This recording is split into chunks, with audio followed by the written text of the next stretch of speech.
Raskolnikov stepped into the old pawnbroker's apartment with an axe hidden under his coat, convinced he had planned everything perfectly. But just a few minutes later, the plan turned into a nightmare. One person was dead, and then a second victim showed up completely out of nowhere. When sudden footsteps and the sound of the doorbell rang right outside the door, Raskolnikov found himself trapped in a room full of evidence of the crime, forced to get ready for yet another killing. And when he finally managed to escape, he had no idea that his most terrifying mistake was only just beginning. When the heavy door opened just a crack, two sharp, cold eyes full of suspicion peered out from the darkness. If Raskolnikov hesitated now, everything would fall apart, because the old pawnbroker Alyona could slam the door shut right away, and that would mean he'd thrown all caution to the wind.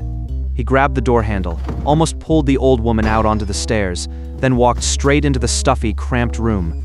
The old woman was angry, her voice rising in panic, but Raskolnikov tried to keep his voice steady, even though every single word threatened to give him away.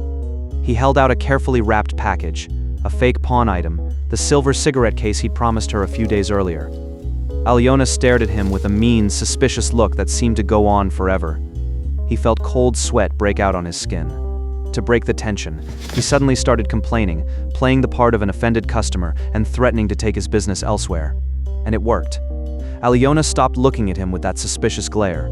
She took the package and wondered why he looked so pale, like a dead man, and why his hands were shaking so badly.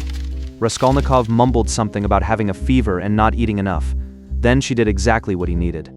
She complained about the knots being too tight on the package, turned her back on him, and walked over to the window to use the faint light. This was it.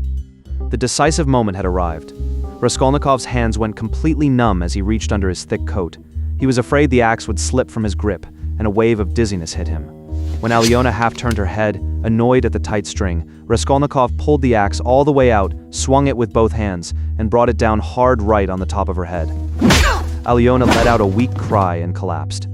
He struck 2 more times.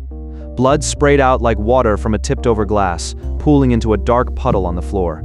He stood there, breathing hard in the stifling heat, but there was no time left to take in the horror of what he'd just done. His trembling hands immediately dug into Alyona's coat pocket, searching for the key to the strongbox, carefully avoiding the dark red blood spreading across the wooden floor. The moment he found the key, Raskolnikov rushed into the tiny, clean bedroom, his hands shaking so badly he could barely fit the key into the lock. For one short, painful second, a terrible thought froze him solid. What if she wasn't dead? What if she woke up? He ran back to the body, raised the axe, only to see her lying completely still, her face twisted and horrifying. He noticed a tightly tied cord around her neck.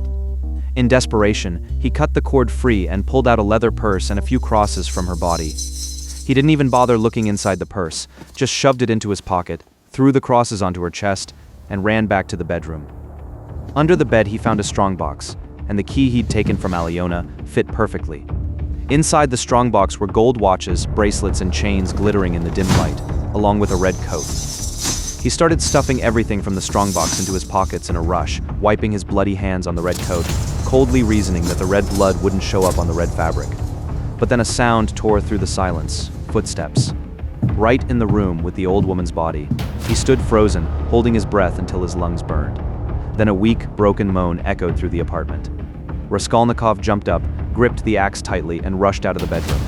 Standing in the middle of the room was Lizaveta, the old woman's sister.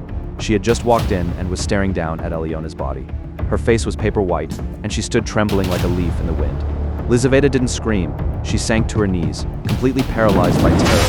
So much so that when Raskolnikov charged at her with the axe, she didn't even raise her hands to protect her face. Her lips trembled as she looked up at Raskolnikov with empty eyes. The axe came down, the sharp blade splitting her skull open in an instant. Lizaveta collapsed heavily onto the floor, blood spreading across the wooden board. Raskolnikov completely lost his mind. The second murder, unplanned, brutal, and terrifyingly tragic, had shattered the last bit of reason he had left.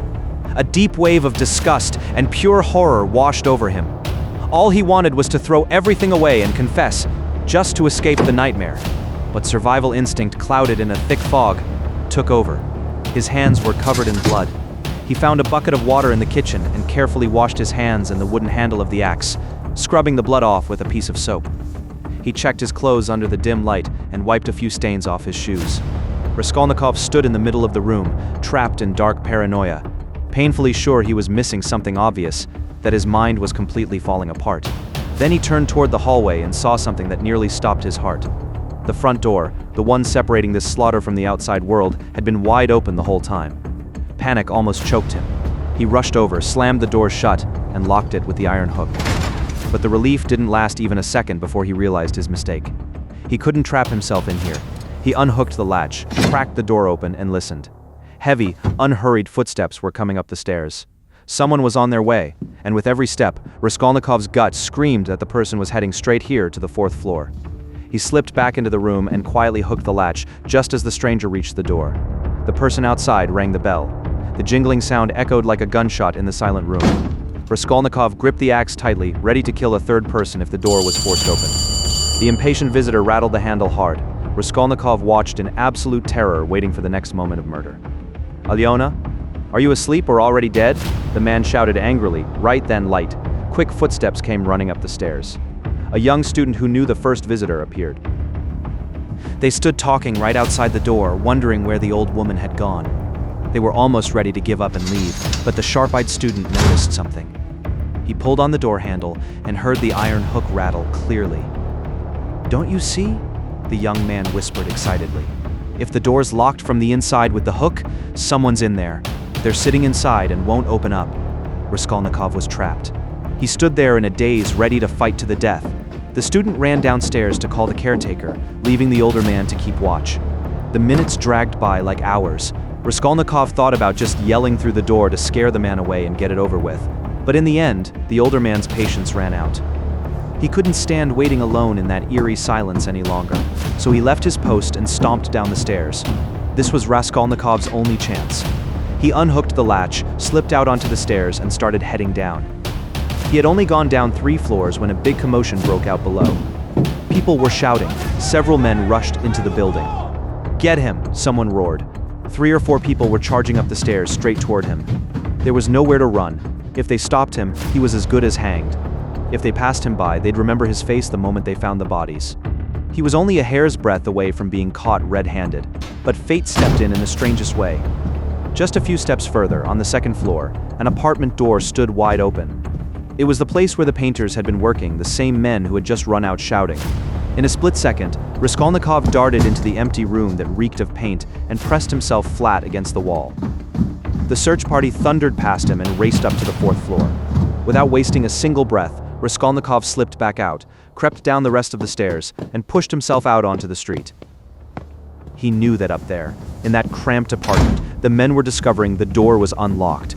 They were seeing the pools of blood and realizing the killer had slipped right past them. But he was already outside. He melted into the crowded street, soaked in cold sweat, terrified, almost completely out of his mind. Total exhaustion was dragging his body along.